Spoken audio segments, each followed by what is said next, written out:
Study about electrostatic, और आज lecture number 2 है, सेकेंड है, ठीक है। और लेक्चर नंबर 2 में हम सीखेंगे conductor, insulator and electrostatic induction क्या होता है, और कूलॉम्स लॉ के बारे में जानेंगे, ठीक है। और कूलॉम्स लॉ के डेरिवेशन करेंगे, कूलॉम्स लॉ के एवरी पॉइंट्स को हम समझेंगे, ठीक है। अब हम जानते हैं कंडक्टर क्या होता है।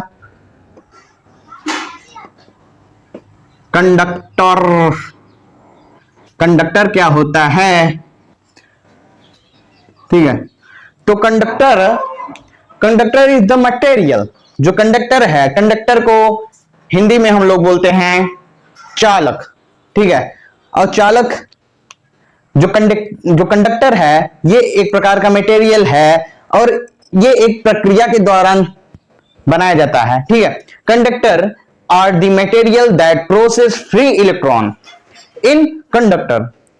जो फ्री इलेक्ट्रॉन किस में बहता है, कंडक्टर में बहता है। और जो चार्ज है, charge can flow randomly in conductor, और जो चार्ज है वो किस में बहता है, हमेशा कंडक्टर में ही बहता है।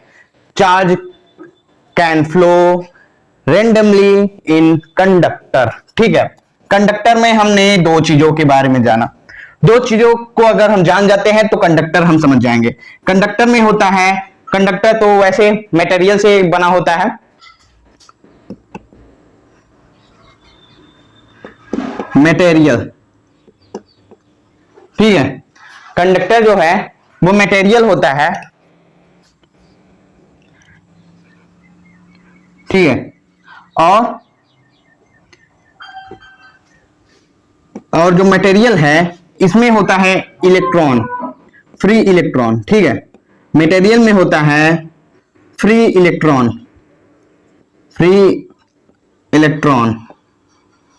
ठीक, फ्री इलेक्ट्रॉन्स होते हैं। अब कंडक्टर देख लीजिए, कंडक्टर दो चीजों में ही खत्म हो गया। कंडक्टर जो है ये मटेरियल होता है और इसमें फ्री इलेक्ट्रॉन्स होते हैं, और फ्री इलेक्ट्रॉन्स होते हैं। और चार्ज, जो हमारा चार्ज है, चार्ज हमेशा दोनों को मिलाकर चार्ज कैन फ्लो किस में बहता है हमारे, charge can flow randomly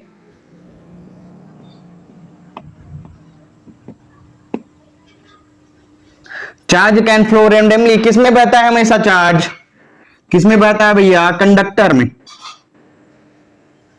charge can flow randomly in conductor. समझ में आया, समझ में आ गया? हाँ, समझ में काहे नहीं आएगा। कंडक्टर जो बनता है किससे, मटेरियल से। और इसमें क्या पाए जाते हैं, मटेरियल में पाए जाते हैं फ्री इलेक्ट्रॉन्स, ठीक है, फ्री इलेक्ट्रॉन्स। और फ्री इलेक्ट्रॉन्स में अगर फ्री इलेक्ट्रॉन्स हैं, charge can flow randomly in conduction या कंडक्टर, ठीक है। तो कंडक्टर, अब हम बात करते हैं कि हमारा जो कंडक्टर है ये किन किन मटेरियल से बनता है। जो कंडक्टर है मटेरियल है ना, तो मटेरियल एक तो बनता है भैया कॉपर से, ठीक है, चांदी से, सिल्वर से। और कंडक्टर किसी प्रकार का हो सकता है। कंडक्टर को तार भी कहते हैं, वायर, लाइन वायर, ये कंडक्टर है। यदि आप करंट को टच करते हैं तो माध्यम आप बन जाते हैं, ठीक है, जिससे आप करंट को एक फॉर्म को दूसरे फॉर्म, बताया गया है ना, तो जो चार्ज है, चार्ज को एक प्रकार से दूसरे प्रकार में कन्वर्ट किया जा सकता है। हमने, अगर आपने इलेक्ट्रोस्टैटिक, आप डालिएगा electrostatic 01 by sewage study point या सीवेज सर, ठीक है, तो आपको फर्स्ट वीडियो में आपको मिल जाएगा कि चार्ज क्या होता है, और चार्ज के छोटे छोटे टॉपिक्स के बारे में हमने डीपली वहां पर पढ़ाया है। तो चलिए, वैसे तो आप सब और एक्स्ट्रा भी जानते होंगे। अब बात करते हैं इंसुलेटर की, ठीक है। अब दूसरी है इंसुलेटर। तो भैया, बच्चों, भैया लोग, ये बताओ कि इंसुलेटर क्या होता है, ठीक है। इंसुलेटर क्या होता है? इंसुलेटर को हम लोग और नाम से भी बुलाते हैं डाई इलेक्ट्रिक। ठीक है, ये मत कंफ्यूज हो जाइएगा कि अगर जहां डाई इलेक्ट्रिक लिखा रहे तो कंफ्यूज मत होइएगा, वो भी इंसुलेटर ही है। अचालक, इसकी हिंदी है अचालक। तो अचालक भैया क्या होते हैं? जब चालक है, चालक में क्या होते हैं? Free electrons. अचालक क्या होता है इसको समझो ना। तो देखिए, इंसुलेटर आर द जनरल, जो इंसुलेटर होता है जो जनरली नॉन मेटल का ही होता है। ठीक है, अब मेटल और नॉन मेटल क्या होते हैं? मेटल और नॉन मेटल क्या होते हैं? ठीक है, धातु और अधातु। आपने पढ़ा होगा पिछली कक्षाओं में कि मेटल जो होता है उसमें एक प्रकार का चमकने का गुण होगा, उसमें तान्यता का गुण होगा, आघात वर्धीनता का गुण होगा। आपने पिछली कक्षाओं में पढ़ा है। ठीक है, तो जो इंसुलेटर है ये होता है नॉन मेटल। तो और इसमें जो इलेक्ट्रॉन्स होते हैं वो फ्री में मूव नहीं करते, वो फ्री इलेक्ट्रॉन्स नहीं होते। They are bound to nucleus, वो नाभिक से बंधे रहते हैं। ठीक है, जो इंसुलेटर होता है, ठीक है, इंसुलेटर में क्या क्या होता है? ये भैया पहले तो नंबर ये नॉन मेटल होते हैं, और दूसरे नंबर पर ये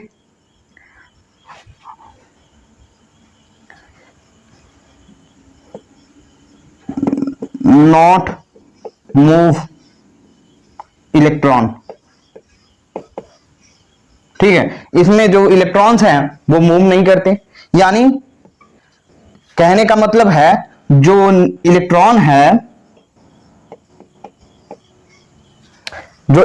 है ये बंधे रहते हैं, ये बॉन्ड रहते हैं, बॉन्ड टू न्यूक्लियस। जो भैया इलेक्ट्रॉन्स होते हैं नॉन इंसुलेटर में, देखो दो चीज है, एक तो जो इंसुलेटर होता है ये नॉन मेटल होता है, और तीसरा इनमें इलेक्ट्रॉन जो होता है वो इलेक्ट्रॉन्स, फ्री इलेक्ट्रॉन्स जो होते हैं वो मूव नहीं करते। इसमें इलेक्ट्रॉन न्यूक्लियस से बंधे हुए होते हैं। जब भैया तुमको पकड़ लिया जाएगा, रस्सी से बांध लिया जाएगा, तो तुम जो घूमते हो, घूमना तुम्हारा बंद हो जाएगा कि नहीं? जो फ्री इलेक्ट्रॉन्स हैं, फ्रीडम मिला है, हम लोग जो करते हैं मनमानी। यदि आपको किसी दायरे पे आपको रखा जाए तो आप ऐसे फ्रीडम रह पाएंगे क्या? नहीं। तो इसी को कहते हैं बॉन्ड टू न्यूक्लियस, ये नाभिक से बंधे रहते हैं। अब आपको समझ में आ गया होगा। अगर आप चाहते हैं कि आपको बुक की डिफिनीशन बताया जाए तो आप बुक पढ़िए। ठीक है, मैं यहां पर आपको शॉर्ट रिवीजन के लिए मैं आपको बता देता हूं कि आप किस प्रकार से आप छोटी परिभाषा को किस प्रकार से आप समझ सकते हैं। ठीक है, अब बात करते हैं इलेक्ट्रोस्टैटिक इंडक्शन क्या होता है। ठीक है, इलेक्ट्रोस्टैटिक इंडक्शन क्या होता है अब समझो। If charge body brought near neutral body, ठीक है, किसी आवेशित बॉडी को, चार्ज बॉडी को न्यूट्रल बॉडी के पास लाया जाता है तो तब क्या होता है? जो चार्ज बॉडी होता है वो अट्रैक्ट करता है, जो चार्ज बॉडी है वो अट्रैक्ट करता है अनचार्ज बॉडी को। जैसे मान लेते हैं मेरे पास Q प्लस चार्ज बॉडी है और न्यूट्रल बॉडी मान लेते हैं ये न्यूट्रल बॉडी है। ठीक है, या इसको माइनस भी मान सकते हैं। वैसे तो ये पॉजिटिव चार्ज है और दूसरा नेगेटिव चार्ज है, लेकिन मैं सपोज कर लेता हूं, यहां पर 0 कर देता हूं। ठीक है, मतलब ये क्या है? ये न्यूट्रल है। जब चार्ज बॉडी अनचार्ज बॉडी के या न्यूट्रल बॉडी के संपर्क में आता है तो क्या होता है? जो उसका रिजल्ट है, हमें क्या प्राप्त होता है? जो न्यूट्रल बॉडी है बिकम एक्सेस नेगेटिव चार्ज। जब प्लस चार्ज बॉडी को न्यूट्रल चार्ज बॉडी के पास लाया जाता है, आपस में इन दोनों को मिलाया जाता है, ठीक है, फिर इन दोनों को मिलाया जाता है तो एक दूसरे को ये अट्रैक्ट करेंगे, क्योंकि समान आवेश एक दूसरे को प्रतिकर्षित करते हैं भाई। Like chargeable unlike charges attract to each other. तो यहां पर भी वही कंडीशन है कि ये जो चार्ज बॉडी है, अनचार्ज बॉडी या जो न्यूट्रल बॉडी है, इसके संपर्क में जब आता है, जब ये पास पास आते हैं, तो ये जो पॉजिटिव चार्ज है और यहां जो न्यूट्रल है वो नेगेटिव चार्ज बन जाता है, नेगेटिव चार्ज बॉडी बन जाता है। ठीक है, और जो टोटल नंबर ऑफ चार्ज हो जाएगा वो neutral body still to zero total number of body. Process is called electrostatic induction. तो इलेक्ट्रोस्टैटिक इंडक्शन क्या होता है भैया, आप समझ गए, जब एक कोई हम चार्ज बॉडी को ले लेते हैं और दूसरा न्यूट्रल बॉडी को जब हम पास में लेके आते हैं, तो जो हमें न्यूट्रल बॉडी है उसको जब पॉजिटिव चार्ज बॉडी के संपर्क में आता है तो ये अट्रैक्ट करता है, और अट्रैक्ट करने के बाद इसमें ये प्लस वाला जो चार्ज है, ये negative charge neutral body negative charge हो जाता है। इसी जो घटना है, इसी जो प्रोसेस है इज कॉल्ड इलेक्ट्रोस्टैटिक इंडक्शन। समझ में आया? समझ में आ गया ना? हाँ समझ में आ गया। ठीक है, तो यही है भैया। तो क्या बन जाएंगे, ये प्लस क्यू बन जाएगा और ये माइनस क्यू। ठीक है, इसी को कहा जाता है भैया इलेक्ट्रोस्टैटिक इंडक्शन। भैया यही है इलेक्ट्रोस्टैटिक इंडक्शन। नोट कर सकते हैं आप, ठीक है, नोट कर लीजिए। वैसे अगर आपको इंपॉर्टेंस लगे तो, वैसे हमको लगता है कि आपको साथ में वीडियो देखते रहिए तो वो कॉन्सेप्ट आप क्लियर करिए बस। आप तो अपने से मेहनत कीजिए, साथ में जो थोड़ी बहुत गाइडेंस की जरूरत है वो मैं देने के लिए तैयार हूं। तो आपको कैसे पढ़ना है, साथ में ये पूरा एक प्रकार का ढांचा पूरा तैयार हो गया कि मेटल को, कंडक्टर किससे मिलकर बना होता है, मटेरियल से, इसमें फ्री इलेक्ट्रॉन होते हैं, और जो चार्ज है, charge can flow randomly in conductor. और दूसरा इंसुलेटर क्या होता है, इंसुलेटर जो बने होते हैं नॉन मेटल बने होते हैं, इसमें जो होता है, भैया मैंने कितना सिंपल इसको दिखा दिया आप सभी को। अगर आपको अब नहीं याद होगा ना, अगर आप अब नहीं समझ रहे हो तो शायद इसके लिए और भी डीपली मैं पुरानी वीडियो की तरह मैं लेके आऊंगा जिसमें हम लोग डांस करके पढ़ेंगे। ठीक है, तो इसको इरेज करते हैं। फिर अब बात करते हैं भैया कूलॉम्स लॉ की बारी आ गई भैया, कूलॉम्स लॉ। ठीक है, तो आ चुके हैं हम कूलॉम्स अंकल की लॉ को देखते हैं। कूलॉम्स अंकल ने क्या बताया, if two stationary point charge q1 and q2 are kept at a distance r, then it is the found that force of attraction or repulsion between them। तो पहले भैया कूलॉम्स लॉ ने कहा कि पहले दो पॉइंट्स ले लेते हैं। ठीक है, दो पॉइंट्स ले लेते हैं। एक तो भैया हो गया q1 और दूसरा होगा q2। ठीक है, पॉइंट चार्ज। अब भैया सबसे पहले पॉइंट चार्ज को जान लेते हैं कि पॉइंट चार्ज होता गया।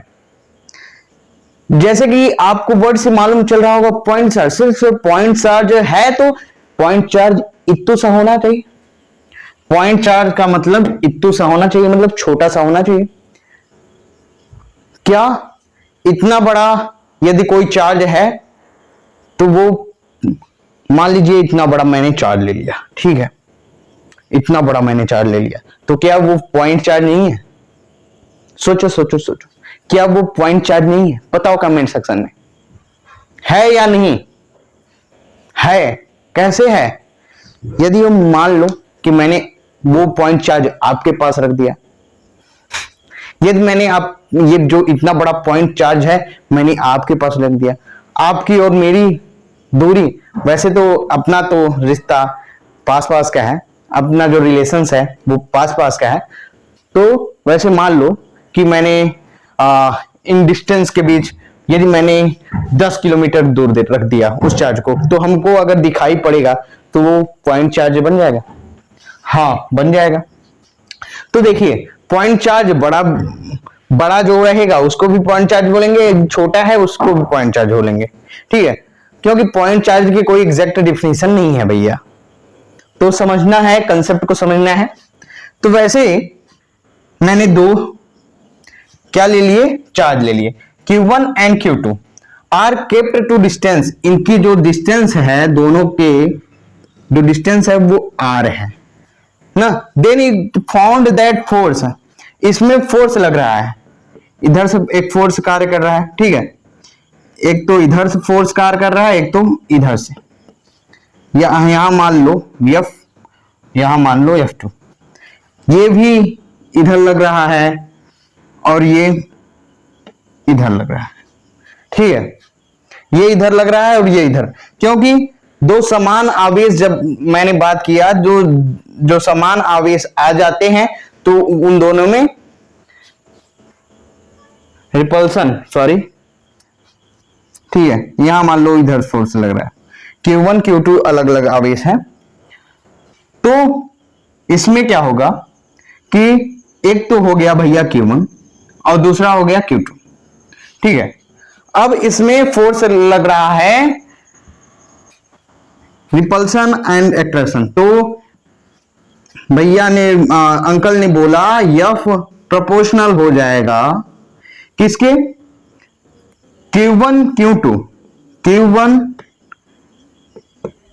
Q2 अपॉन R स्क्वायर के, क्योंकि दोनों में ये वर्ग हो जाएगा, इसका स्क्वायर हो जाएगा, इसलिए आपने पढ़ा है यदि प्रोपोर्शनल को हटाने के लिए हम लोग क्या करते हैं, इक्वल टू के कांस्टेंट मान लेते हैं, ठीक है, और यहां Q1 Q2 upon R square, ठीक है। अब ये जो के कांस्टेंट है, वेन यहां लिख सकते हो, यहां वेन के इज कांस्टेंट, जो यहां के है लिख सकते हो के, वेन के इज कांस्टेंट, और वो भी कांस्टेंट है, और वो भी डिपेंड करता है, डिपेंड करेगा, अब डिपेंड अपॉन सिस्टम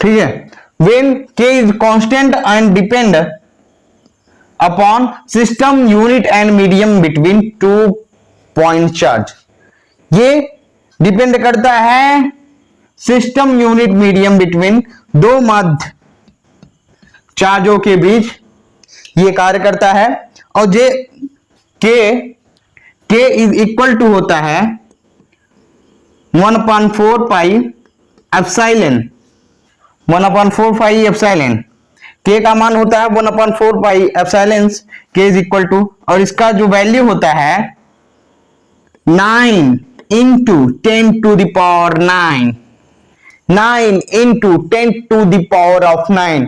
अब बताओ इसका यूनिट क्या होगा,